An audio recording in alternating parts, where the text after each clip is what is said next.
जय हिंद दोस्तों। जैसा कि आप सभी को पता है कि हम भारतीय राज्य व्यवस्था यानी कि इंडियन पॉलिटी को पार्ट वाइज कवर कर रहे हैं।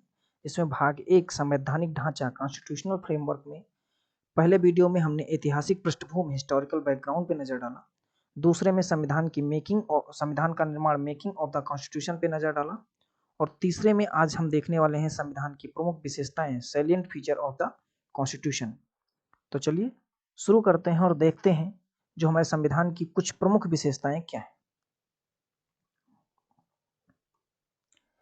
प्रस्तावना में कुछ इस प्रकार लिखी गई हैं। भारतीय संविधान तत्वों और मूल भावना के संबंध में अद्वितीय है। हालांकि इसके कई तत्व विश्व के विभिन्न संविधानों के से उधार लिए गए हैं। भारतीय संविधान के कई ऐसे तत्व हैं जो उसे अन्य देशों के संविधानों से अलग पहचान प्रदान करते हैं। यह बात ध्यान योग्य है कि सन 1949 में अपनाए गए संविधान के अनेक वास्तविक लक्षणों में महत्वपूर्ण परिवर्तन हुए। विशेष रूप से 7वें संविधान संशोधन, 42वें संविधान संशोधन, 44वें संविधान संशोधन, 73वें संविधान संशोधन, 74वें एवं 97वें संविधान संशोधन में संविधान में कई बड़े परिवर्तन करने वाले 42वें संविधान संशोधन अधिनियम 1976 को मिनी कॉन्स्टिट्यूशन कहा जाता है। हालांकि केशवानंद भारतीय मामले 1973 में सर्वोच्च न्यायालय ने व्यवस्था दी थी कि अनुच्छेद 368 के तहत संसद को मिली संविधान के मूल ढांचे के बदलने की अनुमति नहीं देती। संविधान की विशेषताएं। सबसे लंबा लिखित संविधान। संविधान को दो वर्गों में विभाजित किया जाता है, लिखित जैसे कि अमेरिकी संविधान और अलिखित जैसे कि ब्रिटेन का संविधान। भारत का संविधान विश्व का सबसे लंबा लिखित संविधान है। यह बहुत बृहद, समग्र और विस्तृत दस्तावेज है। मूल रूप से 1949 में संविधान में एक प्रस्तावना 395 अनुच्छेद 22 भागों में विभक्त और 8 अनुसूचियां थी। वर्तमान में जो कि 2016 के अनुसार इसमें एक प्रस्तावना 465 अनुच्छेद 25 भागों में विभक्त है और 12 अनुसूचियां हैं। सन 1951 में हुए विभिन्न संशोधनों ने करीब 20 अनुच्छेद व एक भाग 7 को हटा दिया और इसमें करीब 90 अनुच्छेद, 4 भाग 4 का, 9 का, 9 खा एवं 14 का और 4 अनुसूची 9, 10, 11, 12 को जोड़ा गया। विश्व के किसी अन्य संविधान में इतने अनुच्छेद और अनुसूचियां नहीं है। भारत के संविधान को विस्तृत बनाने के पीछे निम्न 4 कारण हैं। नंबर 1 है भौगोलिक कारण। भारत का विस्तार और विविधता। ऐतिहासिक इसके उदाहरण के रूप में भारत शासन अधिनियम 1935 के प्रभाव को देखा जा सकता है। यह अधिनियम बहुत विस्तृत था। जम्मू कश्मीर को छोड़कर केंद्र और राज्यों के लिए एकल संविधान। संविधान सभा में कानून विशेषज्ञों की प्रभुता। माफी चाहूंगा, अब जो है जबकि जब से धारा 370 आर्टिकल 370 एब्रोगेट हुआ, हटा है, तब से हमारा संविधान जम्मू कश्मीर से लगा के कन्याकुमारी, कश्मीर से कन्याकुमारी तक एक लगता है। ठीक है, क्योंकि ये किताब पुरानी है तो अपडेट नहीं इसमें। संविधान में न सिर्फ शासन के मौलिक सिद्धांत बल्कि विस्तृत रूप से प्रशासनिक प्रावधान भी विद्यमान है। इसमें अतिरिक्त अन्य आधुनिक लोकतंत्रों में जिन मामलों को आम विधानों अथवा स्थापित राजनीतिक पार्टी पर छोड़ दिया गया, उन्हें भी भारत के संवैधानिक दस्तावेज में शामिल किया गया। विभिन्न स्रोतों से विहित। भारत के संविधान ने अपने अधिकतर उपबंध विश्व के कई देशों के संविधानों में भारत शासन अधिनियम 1935 के उपबंधों में से हैं। डॉक्टर अंबेडकर ने गर्व के साथ घोषणा की थी कि भारत के संविधान का निर्माण विश्व के विभिन्न संविधानों को छानने के बाद किया गया है। संविधान का अधिकांश ढांचागत हिस्सा भारत शासन अधिनियम 1935 से लिया गया है।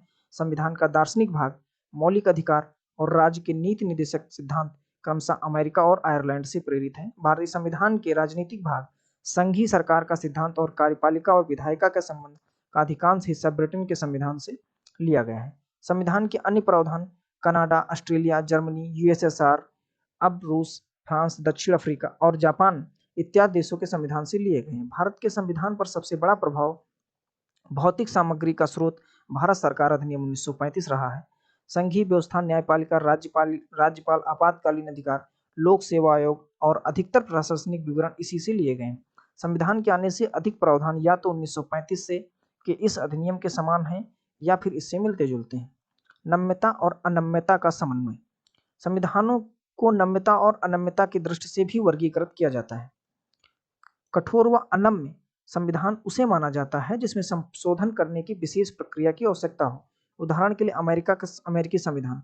लचीला व नम्य संविधान वह कहलाता है जिसमें संविधान की प्रक्रिया वही हो जैसे किसी आम कानून को निर्माण की, जैसे ब्रिटेन का संविधान। भारत का संविधान ना तो लचीला है और ना ही कठोर, बल्कि यह दोनों का मिला-जुला रूप है। अनुच्छेद 368 में दो तरह के संशोधनों का प्रावधान है। कुछ उपबंधों को संसद में विशेष बहुमत से संशोधित किया जा सकता है। उदाहरणार्थ, दोनों सदनों में उपस्थित और मतदान में भाग लेने वाले सदस्यों को 2/3 बहुमत और प्रत्येक सदन में कुल सदस्यों का बहुमत जो कि 50% से अधिक है। कुछ अन्य प्रावधानों को संसद के विशेष बहुमत और कुल राज्यों के आधे से अधिक राज्यों का अनुमोदन से ही संशोधित किया जा सकता है। इसके अलावा संविधान के कुछ प्रावधान आम विधायी प्रक्रिया की तरह संसद में सामान्य बहुमत के माध्यम से संशोधित किए जा सकते हैं। उल्लेखनीय है कि ये संशोधन अनुच्छेद 368 के अंतर्गत नहीं आते। एकात्मकता की ओर झुकाव के साथ संघीय व्यवस्था। भारत का संविधान संघीय सरकार की स्थापना करता है।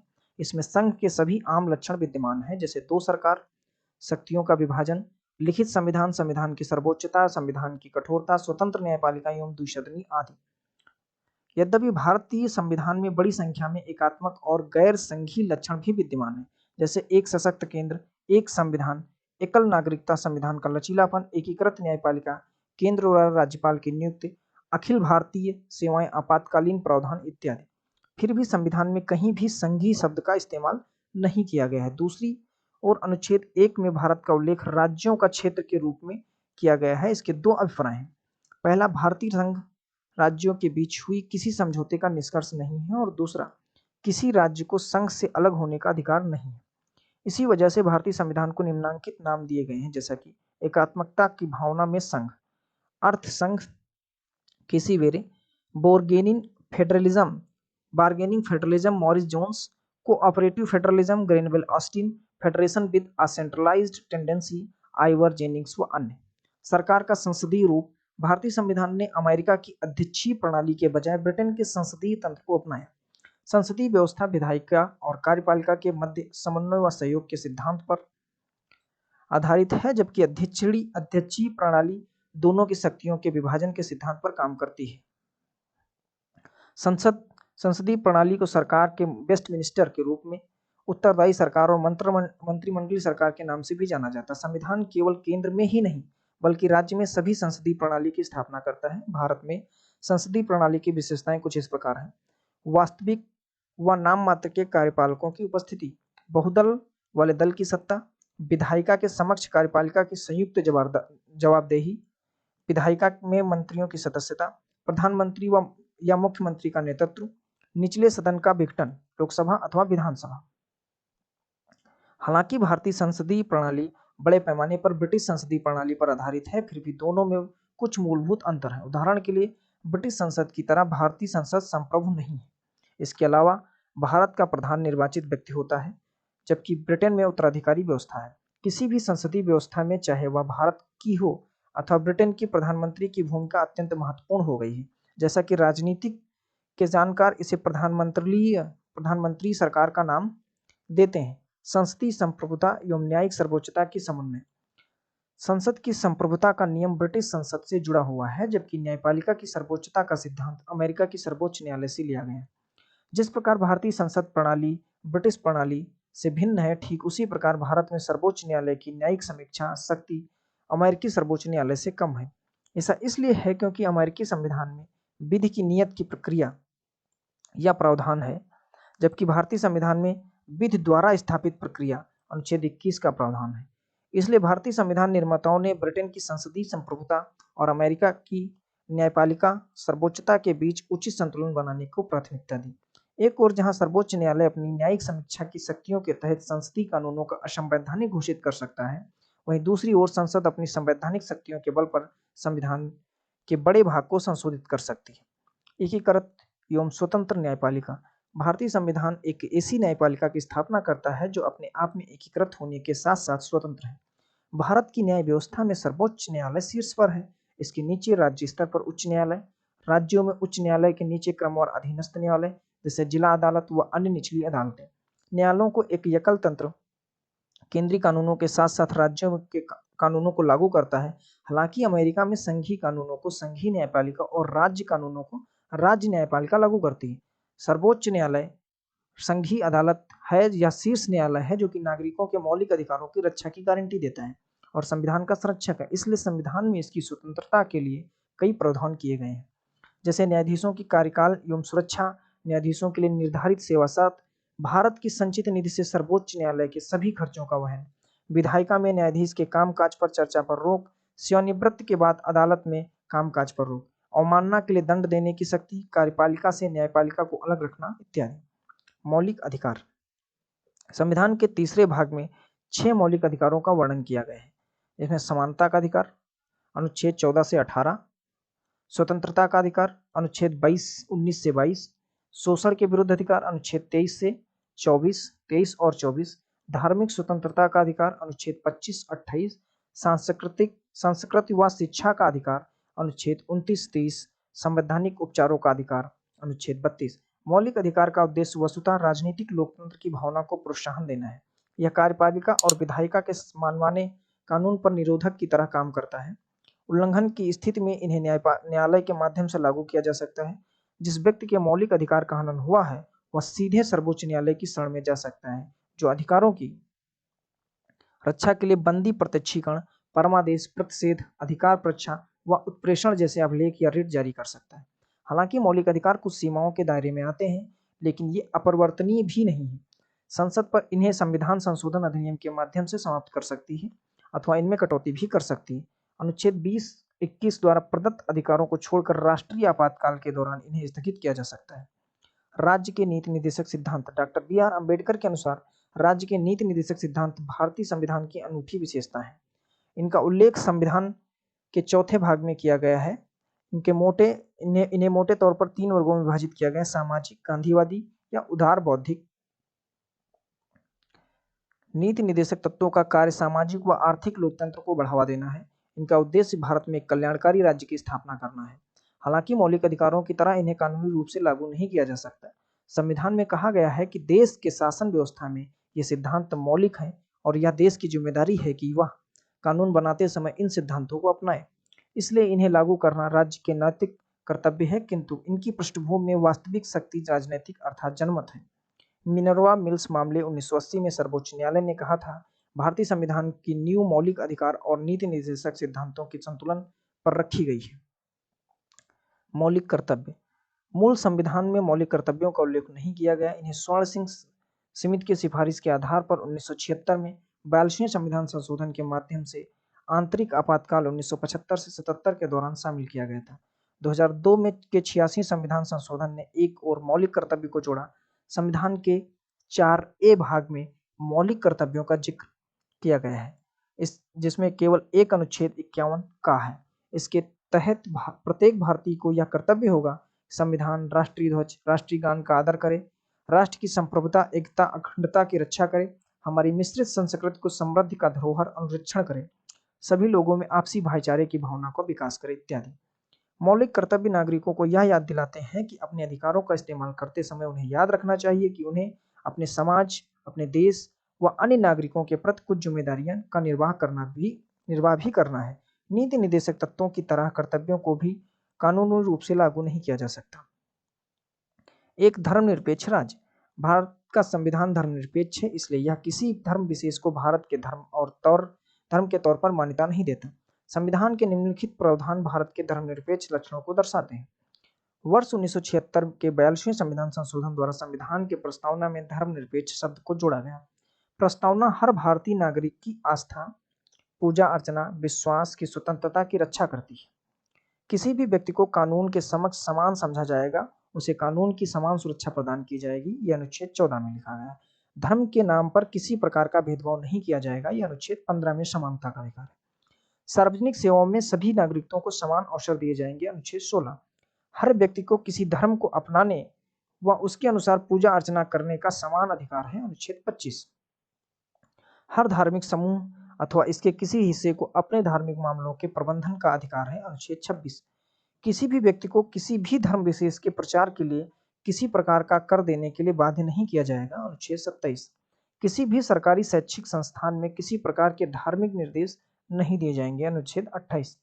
नागरिकों के किसी भी वर्ग को अपनी भाषा, लिपि अथवा संस्कृति के संरक्षित रखने का अधिकार है, अनुच्छेद 29। अल्पसंख्यकों को अपनी पसंद के शैक्षिक संस्थानों की स्थापना करने और उन्हें संचालित करने का अधिकार है, अनुच्छेद 30। राज्य सभी नागरिकों के लिए समान नागरिक संहिता बनाने के लिए प्रयास करेगा, अनुच्छेद 44, जो अभी तक नहीं बन पाया। धर्मनिरपेक्षता की पश्चिमी अवधारणा धर्म, चर्च और राजनीति के बीच पूर्ण अलगाव रखती है। धर्मनिरपेक्षता का यह नकारात्मक अवधारणा भारतीय परिवेश में लागू नहीं हो सकता, क्योंकि यहाँ का समाज बहुधर्मवादी है। इसलिए भारतीय संविधान में सभी धर्मों को समान आदर अथवा सभी धर्मों के समान रूप से रक्षा करते हुए धर्मनिरपेक्षता को सकारात्मक पहलू को शामिल किया गया है। इसके अलावा संविधान ने विधायिका में धर्म के आधार पर कुर्सी का आरक्षण देने वाले पुराने धर्म आधारित प्रतिनिधित्व को समाप्त भी कर दिया है। हालांकि संविधान अनुसूचित जाति और जनजाति के उचित प्रतिनिधित्व प्रदान करने के लिए अस्थायी आरक्षण प्रदान करता है। सार्वभौम वयस्क मताधिकार भारतीय संविधान द्वारा राज्य विधानसभाओं और लोकसभाओं के चुनाव के आधार स्वरूप सार्वभौम वयस्क मताधिकार को अपनाया गया है। हर वह व्यक्ति जिसकी उम्र कम से कम 18 वर्ष है, उसे धर्म, जाति, लिंग, साक्षरता अथवा संपदा इत्यादि के आधार पर कोई भेदभाव किए बिना मतदान का अधिकार है। वर्ष 1989 में 61वें संविधान संशोधन अधिनियम 1988 के द्वारा मतदान करने की उम्र को 21 वर्ष से घटाकर 18 वर्ष कर दिया गया था। देश के बृहत आकार, जनसंख्या, उच्च गरीबी, सामाजिक असमानता, अशिक्षा आदि को देखते हुए संविधान निर्माताओं द्वारा सार्वभौम वयस्क मताधिकार को संविधान में शामिल करना एक साहसिक व सराहनीय प्रयोग बताया था। वयस्क मताधिकार लोकतंत्र को बड़ा आधार देने के साथ आम जनता के स्वाभिमान में वृद्धि करता है, समानता के सिद्धांत को लागू करता है, अल्पसंख्यकों को अपने हितों की रक्षा करने का अवसर प्रदान करता है तथा कमजोर वर्ग के लिए नई आशाएं और प्रत्याशा जगाता है। एकल नागरिकता यद्यपि भारतीय संविधान फेडरल है और दो लक्षणों एकल व संघीय का प्रतिनिधित्व करता है, मगर इसमें केवल एकल नागरिकता का प्रावधान है, अर्थात भारतीय नागरिकता। दूसरी ओर अमेरिका जैसे देशों में प्रत्येक व्यक्ति के पास न केवल देश की नागरिकता है, बल्कि उस राज्य में रहता है उसकी भी नागरिकता होती है। इसलिए वह अधिकारों के दो समूहों को लाभ उठाता है, पहला राष्ट्रीय सरकार द्वारा प्रदत्त तथा दूसरा राज्य सरकार द्वारा प्रदत्त। भारत सभी नागरिकों को, चाहे वो किसी भी राज्य में पैदा हुए हों, रहते हों, संपूर्ण देश में नागरिकता के समान राजनीतिक और नागरिक अधिकार प्रदान होते हैं और उनमें कोई भेदभाव नहीं किया जाता, सिवाय कुछ मामलों में, जैसे जनजातीय क्षेत्र। जम्मू कश्मीर में अब नहीं है क्योंकि धारा 370 हट चुकी है। सभी नागरिकों के लिए एकल नागरिकता और समान अधिकारों के संवैधानिक प्रावधानों के बावजूद भारत में सांप्रदायिक दंगे, वर्ग संघर्ष, जातिगत युद्ध, भाषाई विवाद और निर्जातीय विवाद होते रहे हैं। इसका अर्थ यह है कि संविधान के निर्माताओं ने एकीकृत और संगठित भारत राष्ट्र के निर्माण को जो सपना देखा था, वह अभी पूरी तरह से पूरा नहीं हो पाया है। स्वतंत्र निकाय भारतीय संविधान केवल विधायिका, कार्यपालिका व सरकार, केंद्र और राज्य सरकार न्यायिक अंग ही उपलब्ध कराता है, बल्कि यह कुछ स्वतंत्र निकायों की स्थापना भी करता है। इन्हें संविधान न केवल सरकार के लोकतंत्र तंत्र के महत्वपूर्ण स्तंभों के रूप में परिकल्पित किया है, जैसे कुछ स्वतंत्र निकाय निम्नलिखित है: संसद, राज्य विधानसभाओं, भारत के राष्ट्रपति, भारत के उपराष्ट्रपति के लिए स्वतंत्र निष्पक्ष चुनाव सुनिश्चित करने का निर्वाचन आयोग, राज्य तथा केंद्र सरकार के खातों के अंकेक्षण के लिए भारत का नियंत्रक एवं महालेखाकार, ये जनता के पैसों के संरक्षक के होते हैं और सरकार द्वारा किए गए खर्चों की वैधानिकता और उनके उचित होने पर टिप्पणी करते हैं। संघ लोक सेवा आयोग यह अखिल भारतीय सेवाओं व उच्च स्तरीय केंद्रीय सेवाओं के लिए भर्ती हेतु परीक्षाओं का आयोजन करता है तथा अनुशासनात्मक मामलों पर राष्ट्रपति को सलाह देता है। राज्य लोक सेवा आयोग, जिसका काम हर राज्य में राज्य सेवाओं के लिए भर्ती से परीक्षाओं का आयोजन करना है, अनुशासनात्मक मामलों पर राज्यपाल को सलाह देना है, विभिन्न प्रावधानों यथा कार्यालय की सुरक्षा, निर्धारित सेवा शर्तें, भारत की संचित निधि पर भारत विभिन्न व्यय आदि के माध्यम से संविधान इन निकायों की स्वतंत्रता सुनिश्चित करता है। आपातकालीन प्रावधान आपातकाल की स्थिति में प्रभावशाली ढंग से निपटने के लिए भारतीय संविधान में राष्ट्रपति के लिए बृहत आपातकालीन प्रावधानों की व्यवस्था है। इन प्रावधानों को संविधान में शामिल करने के उद्देश्य से देश की संप्रभुता, एकता, अखंडता और सुरक्षा, संविधान एवं देश के लोकतांत्रिक ढांचे को सुरक्षा प्रदान करता है। संविधान में 3 प्रकार के आपातकाल की विवेचना की गई है। नंबर 1, राष्ट्रीय आपातकाल। युद्ध, आक्रमण अथवा सशस्त्र विद्रोह पैदा हुई राष्ट्रीय अशांति की अवस्था, अनुच्छेद 352। राज्य में आपातकाल, राष्ट्रपति शासन, राज्यों में संवैधानिक तंत्र की असफलता, अनुच्छेद 356, या केंद्र के निर्देशों के अनुपालन करने में असफलता, अनुच्छेद 365। वित्तीय आपातकाल, भारत की वित्तीय स्थिरता व प्रत्यय संकट में हो तो अनुच्छेद 360। आपातकाल के दौरान देश की पूरी सत्ता केंद्र सरकार के हाथों में आ जाती है और राज्य केंद्र के नियंत्रण में चले जाते हैं। इसके संविधान में संशोधन किए बगैर देश के ढांचा संघीय से एकात्मक हो जाता है। राजनीतिक तंत्र का संघीय सामान्य परिस्थितियों के दौरान से एकात्मक आपातकाल के दौरान में परिवर्तित होना भारतीय संविधान की एक अद्वितीय विशेषता है। त्रिस्तरीय सरकार। मूल रूप से अन्य संघीय संविधानों की तरह भारतीय संविधान में दो स्तरीय राज्य व्यवस्था, केंद्र व राज्य और संगठन के संबंध में प्रावधान तथा केंद्र व राज्यों की शक्तियां अंतर्विष्ट थी। बाद में 1992 में 73वें व 74वें संविधान संशोधन में 3 स्तरीय सरकार का प्रावधान किया गया, जो विश्व के किसी और संविधान में नहीं है। संविधान में एक नए भाग 9वें व एवं नई अनुसूची 11वीं जोड़कर वर्ष 1992 के 73वें संविधान संशोधन के माध्यम से पंचायतों को संवैधानिक मान्यता प्रदान की गई। इसमें एक नया भाग 9 जोड़ा गया। इसी प्रकार 74वें संविधान संशोधन विधेयक 1992 ने एक नए भाग 9A तथा अनुसूची 12 में जोड़कर नगरपालिकाओं, शहरी स्थानीय सरकारों को संवैधानिक मान्यता प्रदान की। भारतीय संविधान पर एक नजर। संघ और उसका राज्य क्षेत्र, अनुच्छेद 1 से 4, नागरिकता, अनुच्छेद 5 से 11, मौलिक अधिकार, अनुच्छेद 12 से 35, राज्य के नीति के निदेशक तत्व, अनुच्छेद 36 से 51, मौलिक कर्तव्य, अनुच्छेद 51 का, संघ सरकार 52 से 151, अध्याय 1 कार्यपालिका 52 से 78, संसद 79 से 122, अध्याय 3 राष्ट्रपति की विधायी शक्तियां, अनुच्छेद 123, अध्याय 4 संघ की न्यायपालिका, अनुच्छेद 124 से 147, अध्याय 5 भारत के नियंत्रक एवं महालेखा परीक्षक, अनुच्छेद 148 से 151।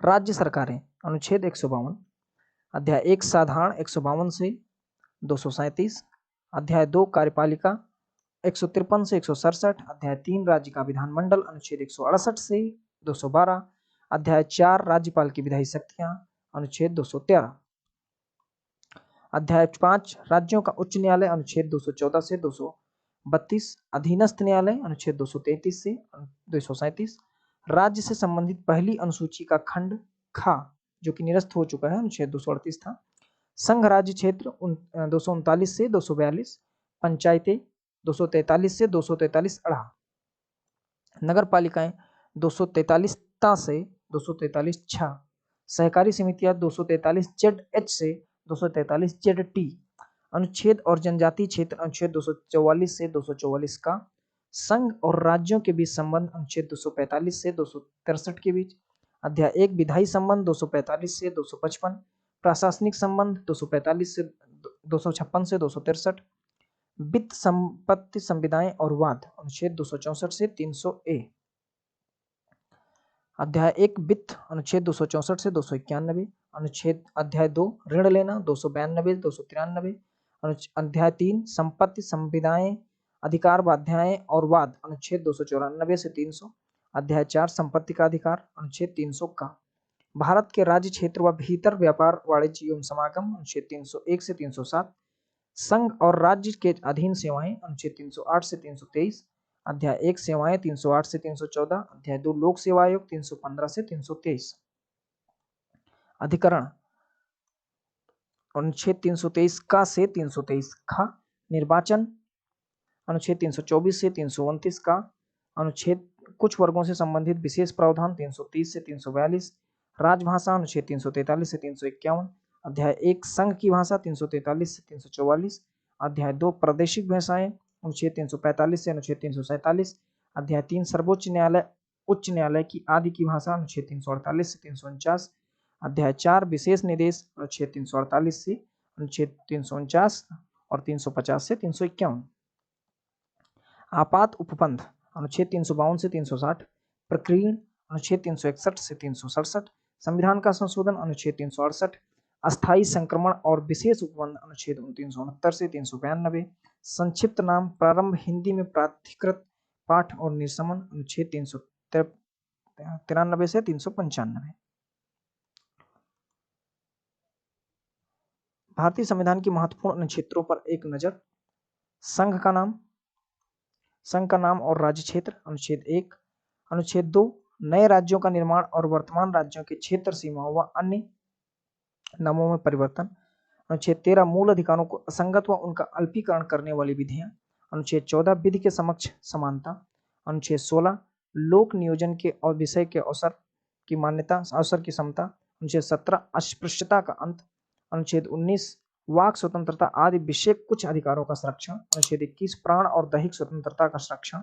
अनुच्छेद 21 का प्राथमिक शिक्षा का अधिकार। अनुच्छेद 25 अंतःकरण की और धर्म अबाध रूप से मानने, आचरण और प्रचार करने की स्वतंत्रता। अनुच्छेद 30 कुछ शिक्षा संस्थानों की स्थापना और प्रशासन करने का अल्पसंख्यक वर्गों का अधिकार। 31 कुछ निदेशक तत्वों का प्रभावी करने वाली विधाइयों की प्रवृत्ति, व्यावृत्ति। अनुच्छेद 32 मौलिक अधिकारों की परिवर्तित कराने के लिए रिट सहित उपचार। अनुच्छेद 38 राज्य लोक कल्याण की अभिवृद्धि के लिए सामाजिक व्यवस्था। अनुच्छेद 40 ग्राम पंचायतों का संगठन। अनुच्छेद 44 नागरिकों के लिए एक समान नागरिक संहिता। अनुच्छेद 45 6 वर्ष से कम आयु वाले बालकों के लिए निःशुल्क और अनिवार्य शिक्षा का उपबंध। अनुच्छेद 46 अनुसूचित जाति, अनुसूचित जनजातियों और अन्य कमजोर वर्गों के शिक्षा अर्थ संबंधी हितों के अभिवृद्धि। अनुच्छेद 50 कार्यपालिका से न्यायपालिका का पृथक्करण। अनुच्छेद 51 अंतर्राष्ट्रीय शांति और सुरक्षा की अभिवृद्धि। अनुच्छेद 51 का मौलिक कर्तव्य। अनुच्छेद 72 क्षमा आदि की और कुछ मामलों में दंडादेश के विलंबन, परिहार व लघुकरण के राष्ट्रपति की शक्ति। अनुच्छेद 74 राष्ट्रपति को सहायता और सलाह देने के लिए मंत्रिपरिषद। अनुच्छेद 78 राष्ट्रपति को जानकारी देने आदि से संबंध में प्रधानमंत्री के कर्तव्य। अनुच्छेद 110 धन विधेयक की परिभाषा। अनुच्छेद 112 वार्षिक वित्तीय विवरण, जिसे हम लोग बजट भी कहते हैं। अनुच्छेद 123 संसद के विश्रांति काल में अध्यादेश प्रख्यात करने की राष्ट्रपति की शक्ति। अनुच्छेद 143 उच्चतम न्यायालय से परामर्श करने की राष्ट्रपति की शक्ति। अनुच्छेद 155 राज्यपाल की नियुक्ति। अनुच्छेद 161 क्षमा आदि की और कुछ मामलों में दंडादेश के निलंबन, परिहार व लघुकरण के राज्यपाल की शक्ति। अनुच्छेद 163 राज्यपाल को सहायता और सलाह देने के लिए मंत्रिपरिषद। अनुच्छेद 167 राज्यपाल को जानकारी देने आदि के संबंध में मुख्यमंत्री के कर्तव्य। अनुच्छेद 169 राज्यों के विधान परिषदों का उत्साधन व सृजन। अनुच्छेद 200 विधायकों पर अनुमति। अनुच्छेद 213 विधानमंडल के विश्रांति काल में अध्यादेश प्रख्यात करने में राज्यपाल की शक्ति। अनुच्छेद 226 कुछ रिटें निकालने की उच्च न्यायालय की शक्ति।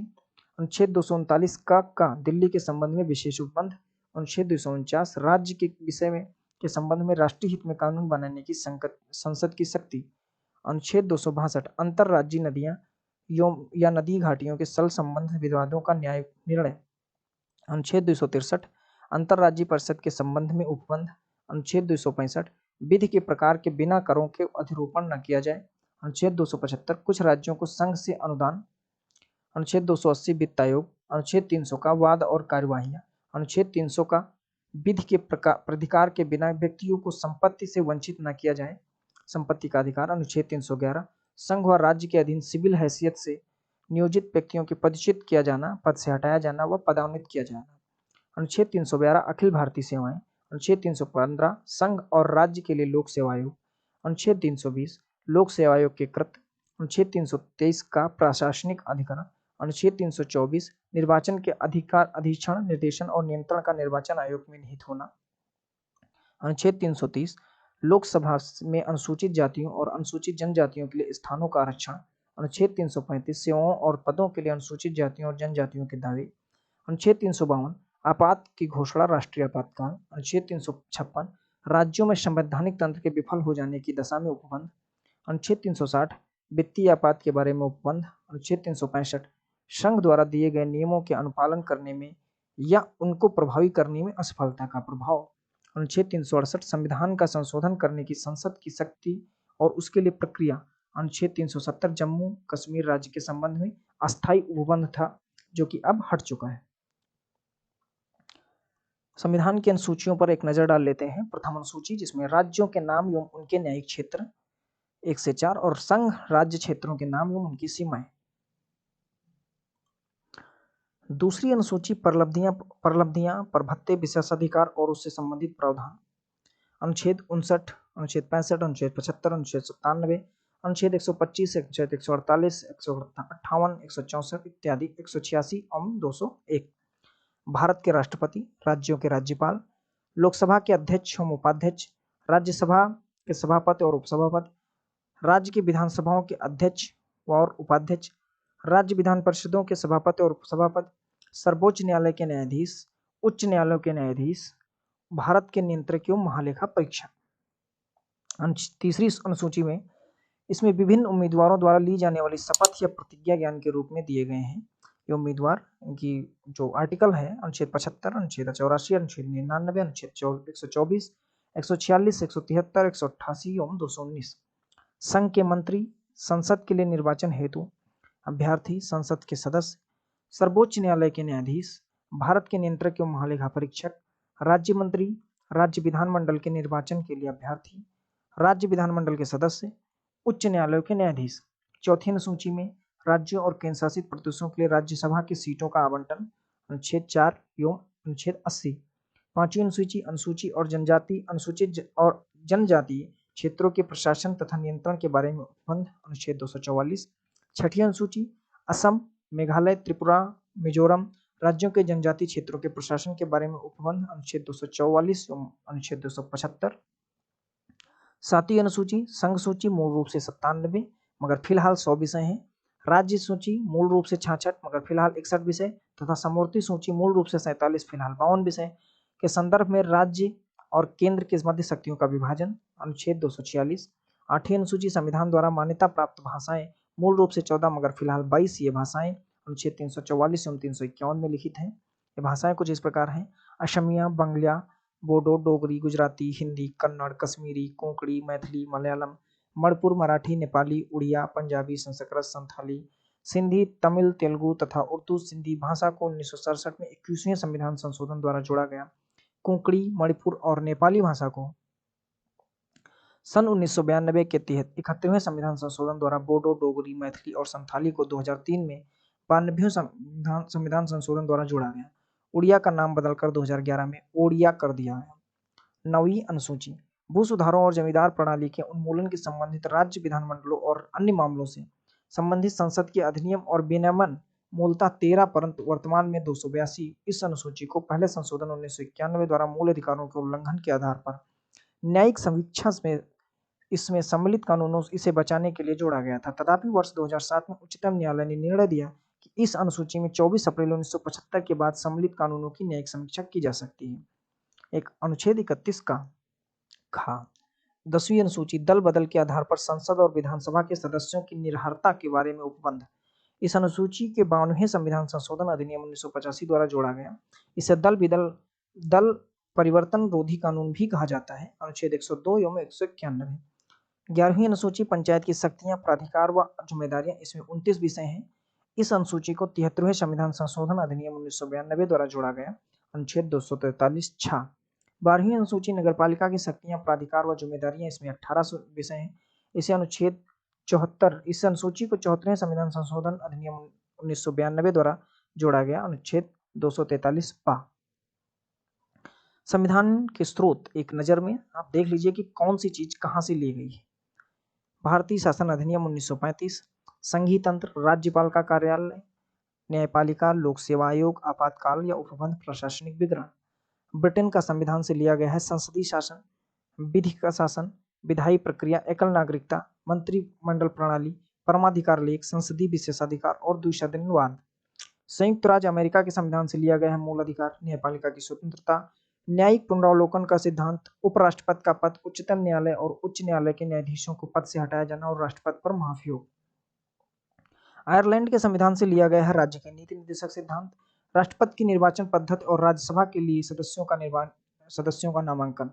कनाडा के संविधान से लिया गया है सशक्त केंद्र के साथ संघीय व्यवस्था, अवशिष्ट शक्तियों का केंद्र में निहित होना, केंद्र द्वारा राज्य के राज्यपालों की नियुक्ति और उच्चतम न्यायालय का परामर्शी न्याय निर्णय।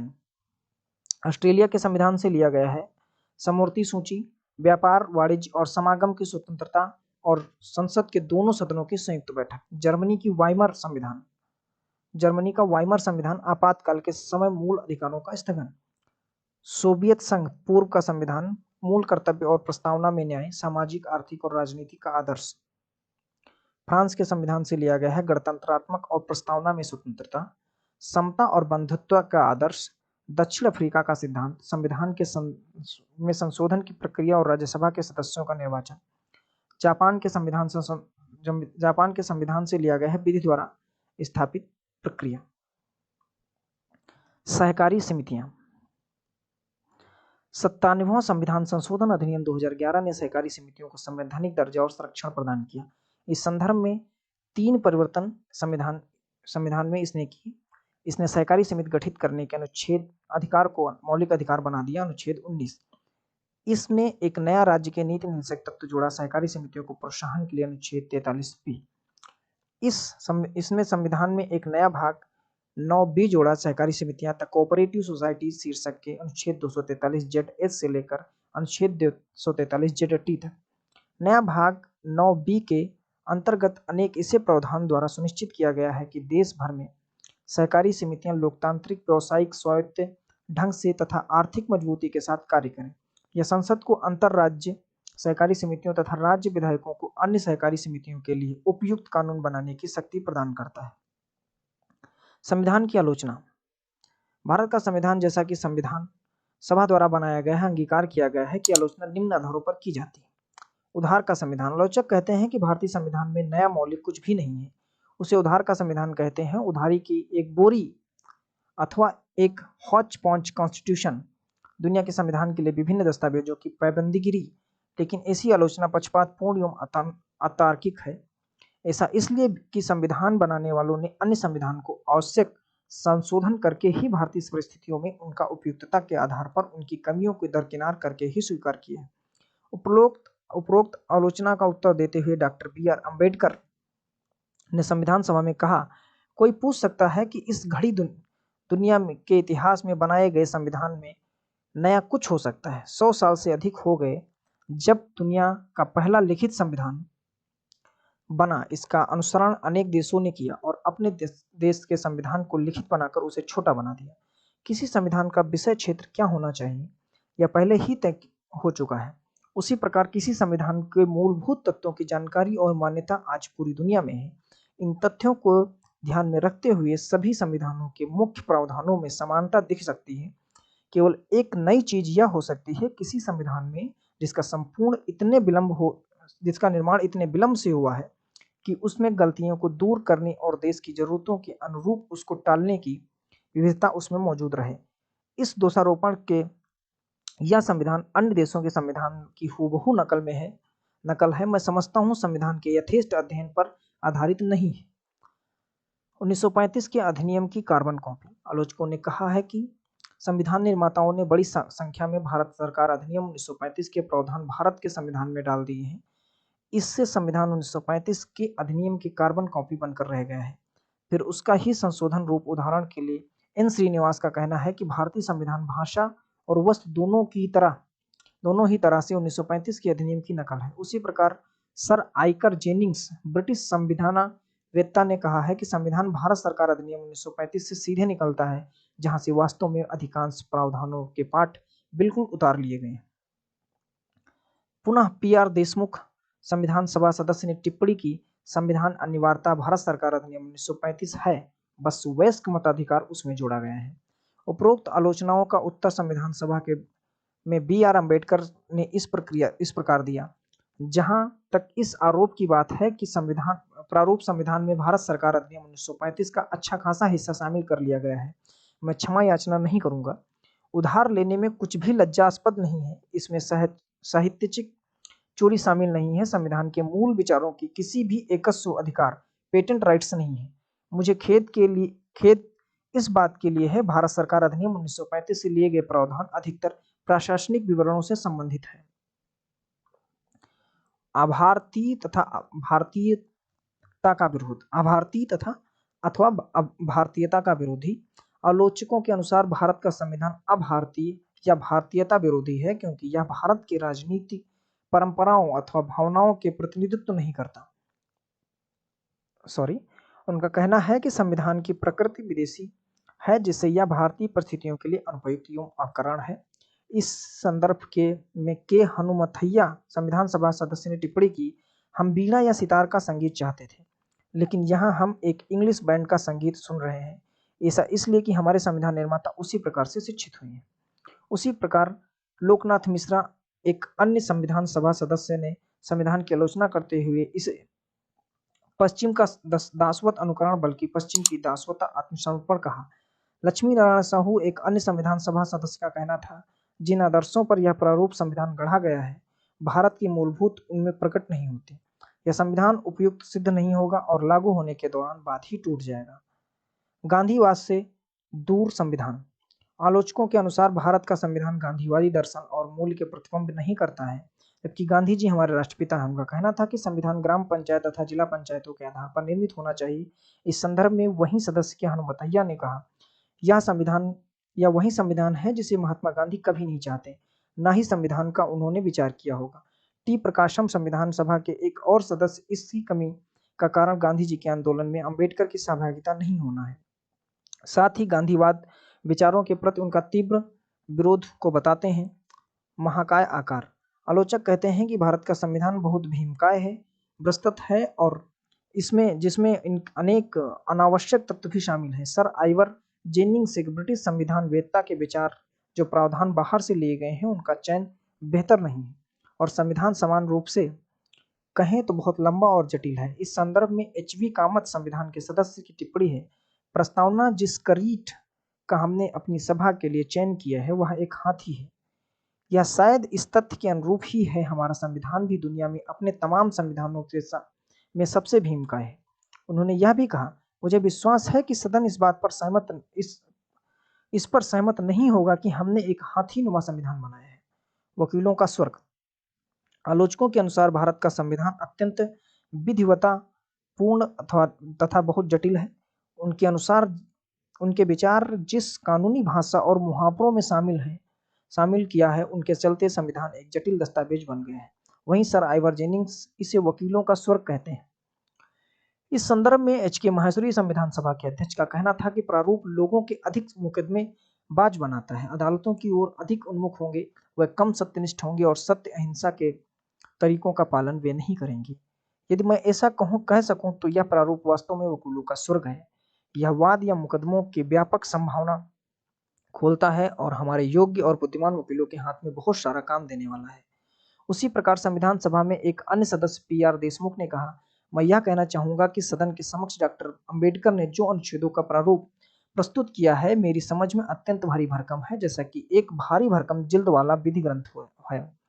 संविधान से संबंधित कोई दस्तावेज इतना अधिक अनावश्यक विस्तार तथा शब्दार्थ भंडार का इस्तेमाल नहीं करता। शायद उनके लिए ऐसे दस्तावेज को तैयार करना कठिन था, जिसे मेरी समझ से एक विधि ग्रंथ नहीं बल्कि एक सामाजिक राजनीतिक दस्तावेज होना था, एक जीवंत स्पंदन युक्त जीवनदायी दस्तावेज। लेकिन हमारा दुर्भाग्य कि ऐसा नहीं हुआ और हम शब्दों से लद गए, जिन्हें बहुत अधिक आसानी